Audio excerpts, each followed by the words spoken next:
আমাদের বইয়ের দরকার হয়, আমাদের নিয়মের দরকার হয়, আমাদের বিচারের দরকার হয়, তাহলে এই জীবনটার জন্য আমাদের অবশ্যই নিয়মের দরকার রয়েছে, টিচারের দরকার রয়েছে, শিক্ষকের দরকার রয়েছে। আল্লাহ তাআলা বলেন, তুমি বলে দাও আমি তোমাদের কাছে প্রেরণ হয়েছি শিক্ষক হিসাবে।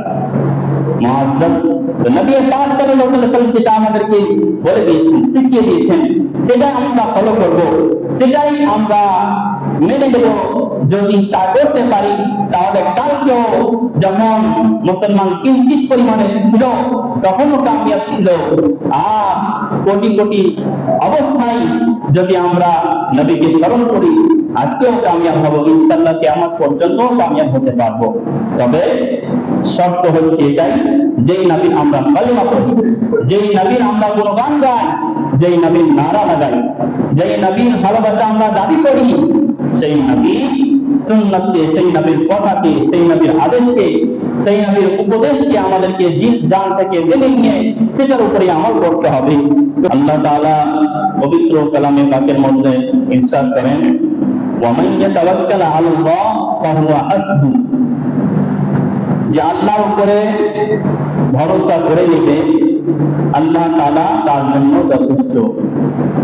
মুআজ্জাজ, আমরা পৃথিবীতে বসবাস যতদিন আমাদের জীবদ্দশা মুকাদ্দার নির্দিষ্ট রয়েছে, নির্ধারিত রয়েছে, ততদিন আমরা এই পৃথিবীতে বসবাস করব এবং চলাফেরার মাধ্যমে, উঠা বসার মাধ্যমে বিভিন্ন দিকে আমাদের শরীয়তের লিহাজ রাখতে হবে, ইসলামের পথের প্রতীক হতে হবে।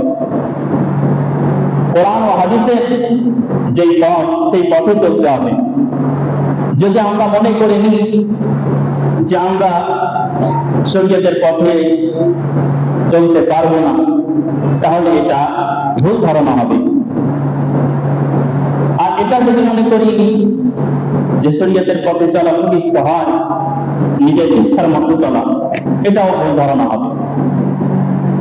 অর্থাৎ ইসলামের পথে পথিক হতে গেলে, কোরআন হাদিসের মতো জীবন যাপন করতে গেলে নিজের ইচ্ছার মতো হবে না এবং অসম্ভব হবে না। তবে কখনো আনন্দ পাবে, কখনো খুশি হবে, কখনো সুখ আসবে, কখনো দুঃখ আসবে, এই নিয়ে জীবন যাপন করতে হবে। এর মধ্যে তাওয়াক্কুল আলাল্লাহ, অর্থাৎ আল্লাহর উপরে ভরসা করা, এটা মুমিনদের একটা খুব কঠিন হাতিয়ার। তাওয়াক্কুল আলাল্লাহ, আপনি বাজারে যাচ্ছেন কোন বস্তু ক্রয় করার জন্য, তার টাকা আপনার পকেটে রয়েছে, আপনি মনে করছেন যে এবার আমাকে ওই বস্তুটা ক্রয় করতে কেউ বাধা দিতে পারবে না, নিশ্চয় আমি সেটা কিনতে পারবো। এটা তো একটা দুনিয়াবি আসবাব হলো, পার্থিব একটা ব্যবস্থাপনা হলো। কিন্তু মুমিনের এটা ধারণা থাকে না, বরং তার ধারণা থাকে যদিও আমার কাছে টাকা আছে, যদিও আমার কাছে তার ব্যবস্থাপনা রয়েছে, কিন্তু সেটা ক্রয় করা, সেটা হাসিল করা, এটা আল্লাহ কুদরতে, আল্লাহর মর্জিতে রয়েছে। যদি আল্লাহ চাই তাহলে পাবো, যদি আল্লাহ না চাই তাহলে পাবো না। এই কামনা, এই ধারণা মুমিনের থাকে। মুআজ্জাজ, কারণ হয়তো আপনি বাজারে যাচ্ছেন, সেই টাকা চুরি হয়ে গেল, আপনি বাজারে যাচ্ছেন, কোথায় আপনি ফেলে দিলেন, আপনি কোথাও গেলেন, হারিয়ে দিলেন। বিভিন্ন ধরনের কারণ পার্থিব জীবনে অনেক দেখা যায়। আসল ব্যাপারটা হলো যে দুনিয়াবি পার্থিব ব্যবস্থাপনার উপরে আমাদেরকে ভরসা করতে হবে না, অবশ্যই তার ইন্তজাম করতে হবে। এমন নয় যে হাল ছেড়ে দিতে হবে, যেটা করা, যেটা যেখানে লাগা, যেটা যার জন্য প্রয়োজন, অবশ্যই সেটা করতে হবে। আর এটা শরীয়ত মোতাবেক কাজ, শরীয়তের খেলাফি নয়। এই পরিপ্রেক্ষিতে নবী পাক সাল্লাল্লাহু আলাইহি ওয়াসাল্লামের এক হাদিস, এক বাণী আপনাদের শোনাচ্ছি। হযরত আনাস রাদিয়াল্লাহু তাআলা আনহু হতে বর্ণিত, আন আনাস রাদিয়াল্লাহু তাআলা আনহু قال رجل يا رسول الله آخذها وأتوكل আও আতলিকুহা ওয়া তাওয়াক্কাল। একজন ব্যক্তি নবী পাক সাল্লাল্লাহু আলাইহি ওয়াসাল্লামের দরবারে জিজ্ঞাসা করছেন, আরজ করছেন, ইয়া রাসূলুল্লাহ, ইয়া হাবিবাল্লাহ, আল্লাহর উপরে যে ভরসা করা সেটা কেমন হয়ে থাকে, তার পদ্ধতি কেমন? আমি কোথাও মুসাফির হলাম, সফর করলাম, আমার উটকে কোথাও রাখার জায়গা পেলাম, সেই জায়গাতে আমি উটকে ছেড়ে দিয়ে আল্লাহর উপরে ভরসা করব, না সেই উটকে কোথাও বেঁধে দিয়ে সেফটি জায়গা রেখে দিয়ে আল্লাহর উপর ভরসা করব? এই ভরসার পদ্ধতি কি? তাওয়াক্কুলের নিয়ম কি? তো নবী পাক সাল্লাল্লাহু আলাইহি ওয়াসাল্লাম ইরশাদ করলেন, আকিলহা ওয়া তাওয়াক্কাল, সেই উটকে তুমি ভালো জায়গায় সেফটি জায়গায় বেঁধে নাও, তারপরে আল্লাহর উপরে ভরসা করো। আমাদেরকে পদ্ধতি দিয়ে দেওয়া হলো, নিয়ম দিয়ে দেওয়া হলো। আল্লাহর উপরে ভরসা মানে এটা নয় যে আমাকে কিছু করতে হবে না, চুপচাপ বসে থাকতে হবে, চুপচাপ নিজের জায়গায় থাকবো, সব কিছু অটোমেটিক হয়ে যাবে। এটার নাম ভরসা নয়, এটার নাম তাওয়াক্কুল আলাল্লাহ নয়। বরং তাওয়াক্কুল আলাল্লাহ হলো আল্লাহ তাআলা আমাকে আপনাকে পৃথিবীতে সৃষ্টি করেছেন, আমাদের চোখ দিয়েছেন। আল্লাহ তাআলা যদি চাইতো তাহলে বিনা চোখেরও আমরা দেখতে পারতাম। আল্লাহ তাআলা চাইলে আমরা বিনা কানেরও শুনতে পারতাম। আল্লাহ তাআলা চাইলে আমরা বিনা মুখেও কথা বলতে পারতাম।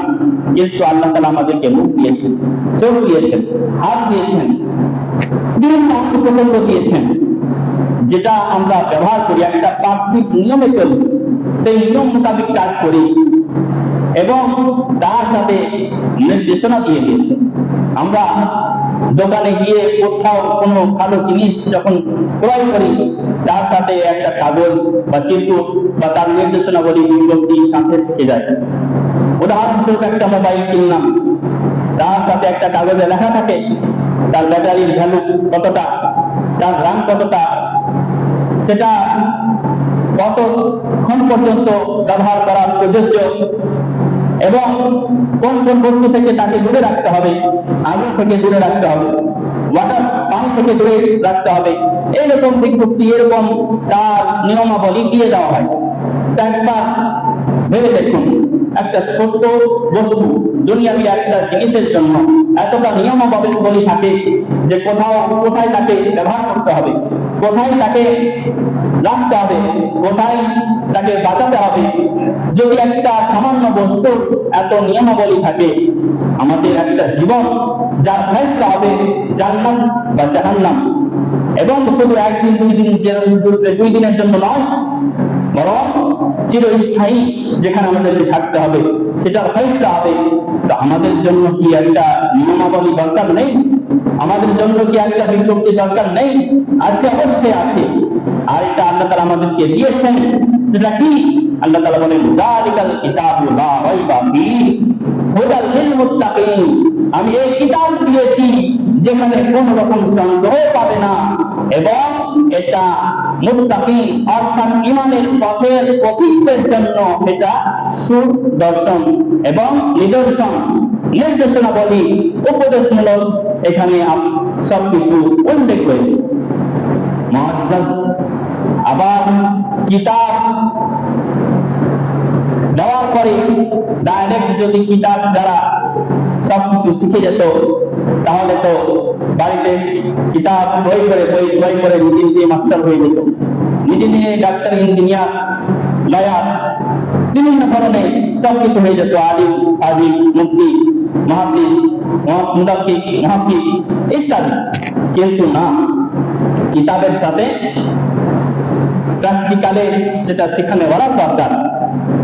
যদি সামান্য দুনিয়াবি জীবনের জন্য আমাদের বইয়ের দরকার হয়, আমাদের নিয়মের দরকার হয়, আমাদের বিচারের দরকার হয়, তাহলে এই জীবনটার জন্য আমাদের অবশ্যই নিয়মের দরকার রয়েছে, টিচারের দরকার রয়েছে, শিক্ষকের দরকার রয়েছে। আল্লাহ তাআলা বলেন, তুমি বলে দাও আমি তোমাদের কাছে প্রেরণ হয়েছি শিক্ষক হিসাবে। মুআজ্জাজ। নবী পাক সাল্লাল্লাহু আলাইহি ওয়াসাল্লাম যেটা আমাদেরকে বলে দিয়েছেন, শিখিয়ে দিয়েছেন, সেটা আমরা ফলো করব, সেটাই আমরা মেনে নেব। যদি তা করতে পারি তাহলে কালকেও যখন মুসলমান কিঞ্চিত পরিমাণে ছিল তখনও কামিয়াব ছিল, আর কোটি কোটি অবস্থায় যদি আমরা নবীকে স্মরণ করি আজকেও কামিয়াব হব, ইনশাআল্লাহ কিয়ামত পর্যন্ত কামিয়াব হতে পারবো। তবে শর্ত হচ্ছে এটাই, যেই নবীর আমরা কালেমা পড়ি, যেই নবীর আমরা গুণগান গাই, যেই নবীর নারা লাগাই, যেই নবীর ভালোবাসা আমরা দাবি করি, সেই নবী সুন্নতকে, সেই নবীর কথাকে, সেই নবীর আদেশকে, সেই নবীর উপদেশকে আমাদেরকে দিল জান থেকে মেনে নিয়ে সেটার উপরে আমল করতে হবে। তো সেই মোতাবেক তাওয়াক্কুল নিয়ে আমরা আলোচনা করছিলাম যে তাওয়াক্কুলটা কিভাবে করা হয়। তো নবী পাক সাল্লাল্লাহু আলাইহি ওয়াসাল্লাম এই ব্যক্তিকে বললেন যে তুমি নিজের উটকে বেঁধে নাও, তারপরে আল্লাহর উপরে ভরসা করো। তার মানে কি, আপনাকে হরকত বলে হরকতে বরকত হয়, আপনাকে হরকত করতে হবে, খেলতে হবে, কাজ করতে হবে, কর্ম করতে হবে, এবং সেই কর্মের উপরে কোনো ভরসা নেই, কর্ম করতে হবে অবশ্যই, কিন্তু ভরসা হবে আল্লাহর উপরে। মুআজ্জাজ এই পরিপ্রেক্ষিতে আরেকটি হাদিসে পাক শুনুন। আন আবি যার আন নবী সাল্লাল্লাহু আলাইহি ওয়াসাল্লাম قال عن عمر بن الخطاب رضي الله تعالى عنه قال হযরত উমর বিন খাত্তাব, যিনি দ্বিতীয় সাহাবী রাসূল রাদিয়াল্লাহু তাআলা আনহু, তিনি বলেন যে রাসূল পাক সাল্লাল্লাহু আলাইহি ওয়াসাল্লাম ইরশাদ করেন, লাউ আন্নাকুম তাওয়াক্কালুনা আলাল্লাহ হাক্কা তাওয়াক্কুলিহি, যদি তোমরা আল্লাহর উপরে যেরকম ভরসা করতে হয় সেই রকম ভরসা করো, তাওয়াক্কুল যেরকম করতে হয় সেই রকম তাওয়াক্কুল করো। অর্থাৎ আমরা যে ভরসা করি, আমরা তো বলি আল্লাহর উপরেই ভরসা, কিন্তু আমরা মুখে বলে দিই, দাবি করে দিই, কিন্তু আমাদের মন অন্যদিকে থাকে, আমাদের দিন অন্যদিকে থাকে। হ্যাঁ, যদি 100% অর্থাৎ শতকরা 100% যদি আমরা আল্লাহর উপরে ভরসা করি তাহলে কি হবে? হযরত ওমর রাদিয়াল্লাহু তাআলা বলেন, যদি তাওয়াক্কুল করার মতো তাওয়াক্কুল করো, আল্লাহর উপরে ভরসা করার মতো করো, লা রাযাকাকুম কামা ইয়ারযুকুত তাইর, আল্লাহ তাআলা ওইভাবে তোমাকে রিজকি দিবে, রুজি দিবে যেইভাবে একটা পাখিকে দেয়, পরিন্দাকে দেয়।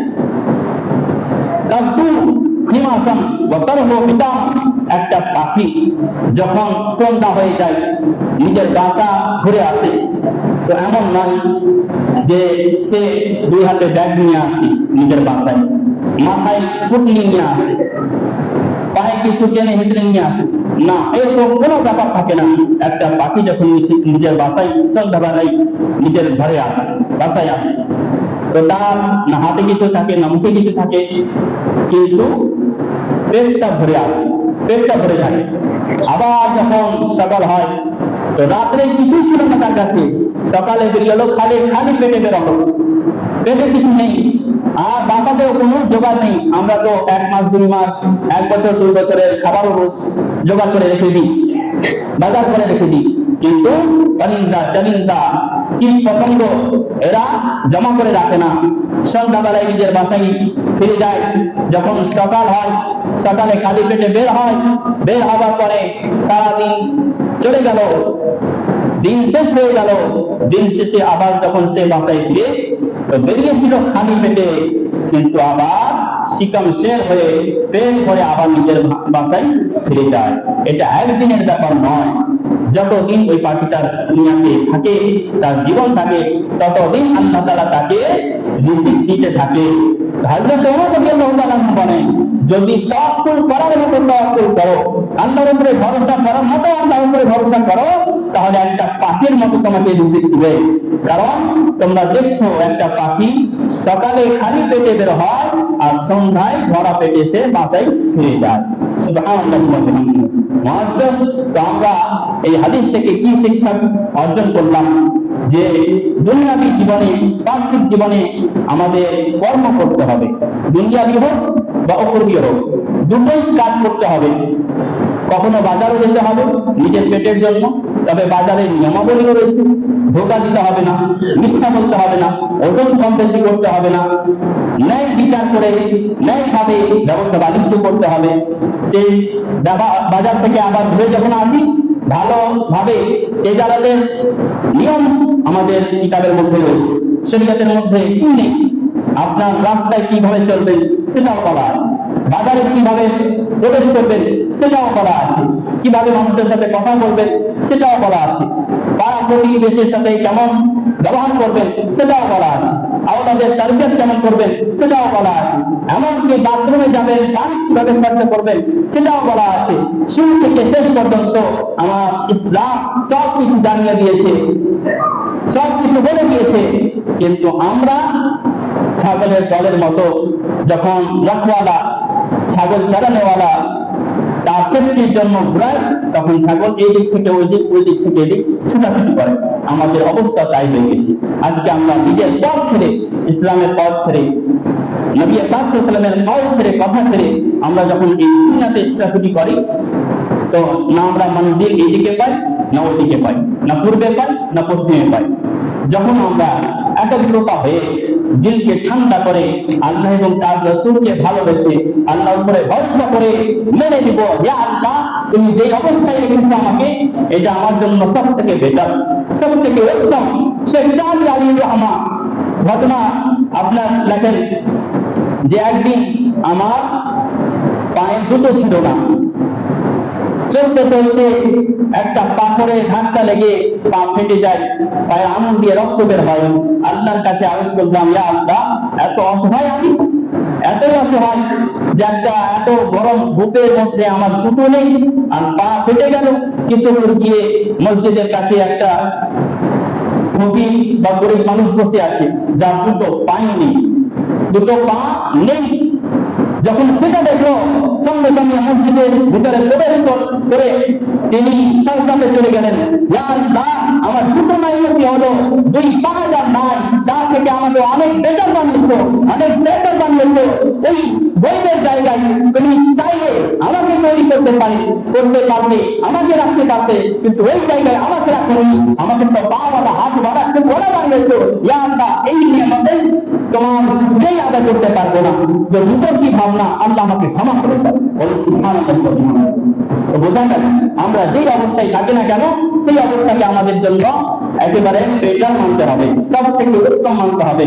হ্যাঁ, আমরা যেটা ভাবছি আল্লাহ তাকরাহুন সেটাও ওয়া খায়রুল লাকুম ওয়া আল্লাহ তুহিব্বু সেটাও ওয়া শাররুল লাকুম। ডাইরেক্ট আল্লাহ তাআলা বলছে তুমি চিন্তা করছো যে অমুক জিনিসটা হলে তোমার ভালো হতো, শোনো সেটা তোমার জন্য খারাপও হতে পারতো, কারণ তুমি সেটা জানো না। আল্লাহ জানে আমরা কোথায় ভালো আছি সেটা আল্লাহ জানে, আর কোথায় খারাপ হয়েছে সেটা আল্লাহ জানে। হ্যাঁ, আমাদের পার্থিব হিসাবে যেটা আমাদের করার সেটা করতে হবে। শেষ কথা হচ্ছে এটাই যে আমরা যে অবস্থায় থাকি না কেন আল্লাহ সবসময় সর্বদাই প্রশংসা করতে হবে। আল্লাহর রাজার উপরে রাজি, রাজা বা রাজি, অর্থাৎ আল্লাহ তাআলা যে অবস্থায় রেখেছে সেটাতেই আমাদেরকে সন্তুষ্ট খুশি হয়ে থাকতে হবে। আর এটাই মনে করতে হবে আল্লাহ যখন যেতে তো হবে, তো যখনই যাই দুনিয়া থেকে যেন তুমি রাজি হয়ে থাকো, তুমি খুশি হয়ে থাকো, তোমার রাসূল যেন সন্তুষ্ট হয়ে থাকে আমার উপরে। আল্লাহ তাআলা আমাদের সকলকে এর উপরে আমল করার তৌফিক দান করেন। সকলে বলুন আমিন সুম্মা আমিন।